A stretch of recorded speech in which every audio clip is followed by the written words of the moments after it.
পবিত্র হজের উদ্দেশ্যে হাজারো স্বপ্ন আর ইবাদতের আকাঙ্ক্ষা নিয়ে সৌদি আরবে গিয়েছিলেন তারা। তাওয়াফ, সাই আর দোয়ার মধ্যেই কাটছিল সময়। ঠিক সেই পবিত্র মুহূর্তগুলোর ভেতরেই থেমে গেছে কিছু জীবনের পথ চলা।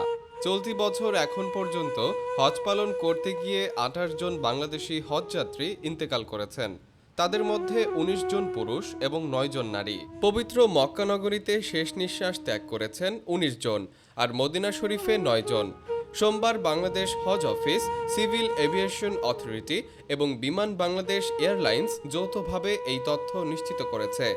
স্বজনদের কাছে এই মৃত্যু কষ্টের হলেও এক ভিন্ন ধরনের সান্ত্বনাও রয়েছে, কারণ ধর্মীয় বিশ্বাসে হজের সময় পবিত্র ভূমিতে ইন্তেকালকে অনেকেই জীবনের এক পরম প্রাপ্তি হিসেবে দেখেন। কেউ কেউ বলছেন, এ যেন দুনিয়ার সব হিসাব মিটিয়ে আল্লাহর ঘরের মেহমান হয়েই চিরবিদায়। চলতি বছর বাংলাদেশ থেকে এখন পর্যন্ত ৭৯,১৬৪ জন হজযাত্রী ও সংশ্লিষ্ট সদস্য সৌদি আরবে পৌঁছেছেন। সরকারি ব্যবস্থাপনায় গেছেন ৪,৪৬৪ জন, আর বেসরকারি ব্যবস্থাপনায় ৭৩,৯২৬ জন।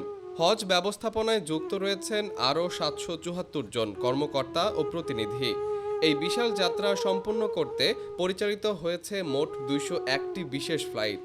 এর মধ্যে বিমান বাংলাদেশ এয়ারলাইন্স পরিচালনা করেছে ৯৮টি, সৌদি এয়ারলাইন্স ৭৩টি এবং ফ্লাইনাস ৩০টি ফ্লাইট। যাত্রী বন্টনে দেখা গেছে বিমান বাংলাদেশে গেছেন ৩৮,৭০২ জন, সৌদি এয়ারলাইন্সে ২৭,৩৪০ জন এবং ফ্লাইনাসে ১২,১৫৭ জন হজযাত্রী।